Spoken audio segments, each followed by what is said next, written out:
പിണറായിയുടെ കുത്തകയായ സഹകരണ മേഖലയെ അടക്കം കൈപ്പിടിയിലൊതുക്കുക എന്ന ലക്ഷ്യത്തോടെയാണ് കേന്ദ്ര സഹകരണ വകുപ്പിന്റെ ഇടപെടലുകൾ ഇപ്പോൾ ഉണ്ടായിരിക്കുന്നത്.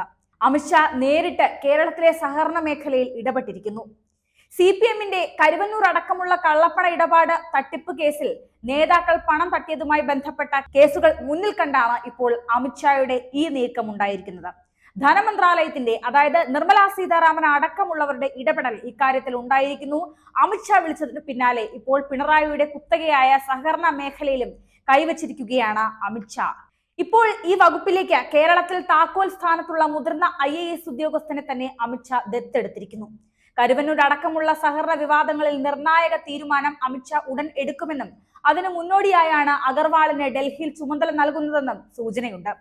സംസ്ഥാനം കടുത്ത സാമ്പത്തിക പ്രതിസന്ധിയിലൂടെ കടന്നു പോകുമ്പോൾ ധനവകുപ്പിലെ പ്രധാനി കേരളം വിടുകയാണ്.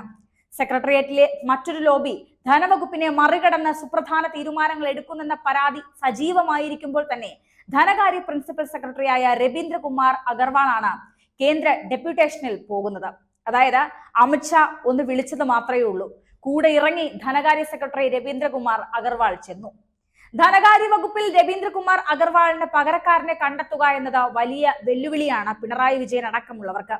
ധനപ്രതിസന്ധിയുടെ കാലത്ത് കൂടുതൽ കരുതലോടെയാകും ഇക്കാര്യത്തിൽ പിണറായി സർക്കാർ നീങ്ങുന്നത്. ശമ്പളവും പെൻഷനും കൊടുക്കാൻ പോലും കടമെടുക്കേണ്ട അവസ്ഥയിലാണ് കേരളത്തിന്റെ ധനസ്ഥിതി ഇപ്പോഴുള്ളത്. ക്ഷേമ പെൻഷൻ മുടങ്ങാതെ കൊടുക്കാൻ എന്തു ചെയ്യണമെന്നറിയാത്ത സ്ഥിതിയിലാണ് സർക്കാർ ഉള്ളത്. ഇതിനിടയിലാണ് വയനാട്ടിലെ ഉരുൾപൊട്ടൽ ഉണ്ടാക്കിയ സാമ്പത്തിക പ്രതിസന്ധി. ഇതെല്ലാം നേരിടാൻ സർക്കാർ നെട്ടോട്ടം ഓടുമ്പോഴാണ് കേന്ദ്ര ആഭ്യന്തരമന്ത്രി അമിത്ഷായുടെ ഇടപെടലിൽ രവീന്ദ്രകുമാർ അഗർവാൾ ഇപ്പോൾ ഡൽഹിക്ക് ചുവടുമാറ്റിയിരിക്കുന്നത്. കേന്ദ്ര സഹകരണ വകുപ്പിന്റെ ചുമതലയും അമിത്ഷാക്കാണ്. ഈ വകുപ്പിലേക്കാണ് രവീന്ദ്രകുമാർ അഗർവാളിന്റെ മാറ്റമുണ്ടായിരിക്കുന്നത്.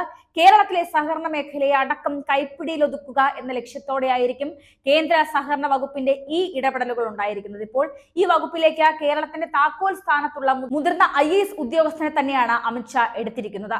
കരുവന്നൂർ അടക്കമുള്ള സഹകരണ വിവാദങ്ങളിൽ നിർണായകമായ തീരുമാനം കേന്ദ്രത്തിന്റെ ഭാഗത്തു നിന്നും അമിത്ഷായുടെ ഭാഗത്തു നിന്നും ഇനി ഉണ്ടാകും എന്ന് തന്നെയാണ് ഇതിന്റെ മുന്നോടിയായി മനസ്സിലാക്കിയിരിക്കുന്നത്. അതായത് അഗർവാളിന് ഡൽഹിയിൽ ചുമതല നൽകുന്നതോടുകൂടി കരുവന്നൂർ അടക്കമുള്ള കേരളത്തിലെ സഹകരണ മേഖലയിലെ വിഷയങ്ങളിൽ കേന്ദ്രം ഇടപെടും. വലിയ രീതിയിലുള്ള നടപടികൾ ഇക്കാര്യത്തിൽ ഉണ്ടാകും. അങ്ങനെ വന്നാൽ CPM നേതാക്കൾ അടക്കം കുടുങ്ങുമെന്ന ഉറപ്പാണ്. സംസ്ഥാന മുഖ്യ തെരഞ്ഞെടുപ്പ് കമ്മീഷണറുടെ ചുമതലയുള്ള മറ്റൊരു മുതിർന്ന IAS-കാരനായ കേന്ദ്ര ഡെപ്യൂട്ടേഷനിലേക്ക് പോവുകയാണ്. KFC-യുടെ അധിക ചുമതലയും സഞ്ജയ് കൗളിനാണ്. മുമ്പ് പ്രധാനമന്ത്രി നരേന്ദ്രമോദി ഗുജറാത്ത് മുഖ്യമന്ത്രി ആയിരിക്കെ കൗൾ ഗുജറാത്തിൽ ടൂറിസം വകുപ്പിന്റെ ചുമതലയിൽ ഉണ്ടായിരുന്നു. കേന്ദ്രത്തിൽ ഉറച്ച ബന്ധങ്ങളുള്ള കൗളിനെയും പ്രത്യേക താല്പര്യത്തിലാണ് ഡൽഹിയിലേക്ക് കൊണ്ടുപോകുന്നത്.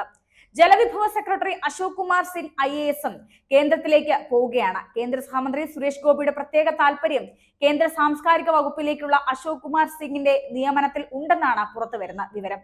സുപ്രധാന ചുമതലയിലുള്ള 3 IAS-കാർ ഒറ്റയടിക്ക് കേരളം വിടുകയാണ് എന്നതാണ് ഇപ്പോൾ പുറത്തുവരുന്ന യാഥാർത്ഥ്യം. ഏതായാലും കേന്ദ്ര സഹകരണ വകുപ്പ് കേരളത്തിന്റെ സഹകരണ വകുപ്പിന്റെ അടിത്തട്ട് തന്നെ ഇപ്പോൾ ഇളക്കിയിരിക്കുകയാണ്. പിണറായി അടക്കമുള്ളവരുടെ വലിയ ഒരു പ്രതിസന്ധി ഇതിലൂടെ നമുക്ക് പുറത്തു വരുന്നു, മനസ്സിലാക്കാൻ സാധിക്കും. കരുവന്നൂർ അടക്കമുള്ള കള്ളപ്പണ തട്ടിപ്പ് ഇടപാടുകൾ കേസിൽ പാർട്ടിക്കകത്തുള്ള ഒരുപാട് പേരാണ് ഈ തട്ടിപ്പുമായി ബന്ധപ്പെട്ട് മുൾമുനയിലുള്ളത്.